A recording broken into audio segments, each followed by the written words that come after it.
Ndikubwimana Theogene ni umuturage utuye mu mudugudu wa Gashekasheke ya kabiri mu kagari ka Nyamirambo mu murenge wa Karembo mu karere ka Ngoma. Mu mwaka wa 2019 nibwo yahawe inka muri gahunda ya Gira inka hagamijwe kugira ngo yivane mu bukene. Ni inka yoroye mu gihe cy'umwaka umwe kuko mu 2020 iyi nka yafashwe n'uburwayi, maze Ndikubwimana atangira inzira zo kuyivuza afatanyije n'ubuyobozi. Nyuma y'aho ubuyobozi bubonye ko iyi nka idashobora gukira, hafashwe umwanzuro wo kuyibaga, maze iyi nka irabagwa hagurishwa inyama. Amafaranga yavuye muri izo nyama yose abayobozi barayatwara, bamubwira ko bagiye kuyashyira kuri konti y'ubudehe maze akazashumbushwa. Gusa amaginga ya uyu mugabo ntigera ashumbushwa nk'uko abisobanura.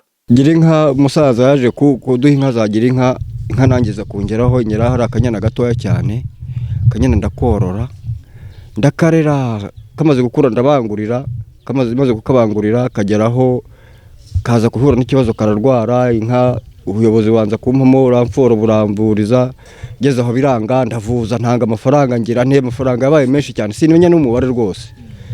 Ubwo inka bageze aho bati ntago bizakira no kuyibaga, barabaga amafaranga barayajyanye. Ubwo ntatiyeje ko bashumbusha, nta kintu na kimwe nigeze mbona kuva icyo gihe na n'ubu ngubu naheze mu gihirahiro. Kimwe n'abandi baturage nkawe babagenerwa bikorwa muri gahunda ya Gira inka, bavuga ko bagorwa no korora inka igihe ipfuye cyangwa se yabazwe kubw'impamvu z'uburwayi cyangwa se yavunitse mu buryo butazakira. Amafaranga avuyemo bakayakwa n'ubuyobozi babwirwa ko bagiye kuyashyira kuri konti y'ubudehe akazavamo kubashumbusha, nyamara abaturage bagakomeza gutegereza ntibagire icyo babona, ibyo bavuga ko bikomeza gukurura ubukene. Byanteye igihombo kinini cyane, kuko ngubwo wenda nabushakiyeho n'andi makeya nkaba nakigura n'akamasa nkabona ifumbire nkagira nte, ariko ayagiye n'ubwo byararangiye mpita nongera guhera kuri zero. Ngubu nta kintu namba nkiriho.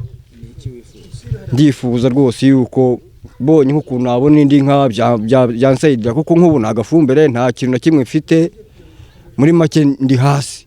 Abaturanyi b'abaturage nabo bavuga ko akenshi ibi bikomeza gukurura ubukene, kuko n'ingufu nke bari bafite bazishyira kuri aya matungo baba bahawe bayorora, nyamara bahura n'ibyago bikaza kurangira abayobozi bitwariye ayo mafaranga, abaturage bagategereza ko bazashumbushwa ntibagire icyo babona. Ngewe nabonyemo sosiyali w'akagari n'abayobozi b'umudugudu, uko nta yindi bamusumbushije, ubwo nicyo akeneye. Leta yamufasha n'ukongera bakamuha iyindi bakamushumbusha.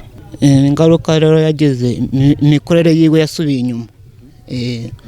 Bibaye byiza muri leta bakongera bakamusubiza iyindi nka akongera korora agatunganirwa.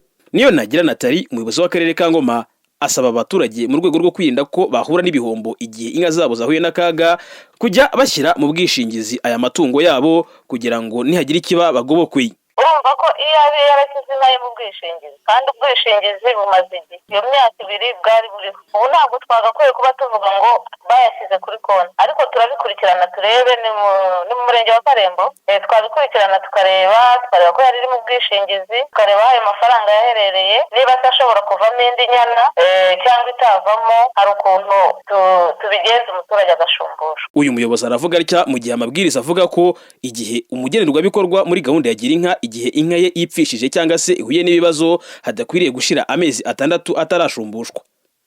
Leonce Nyirimana, mu karere ka Ngoma.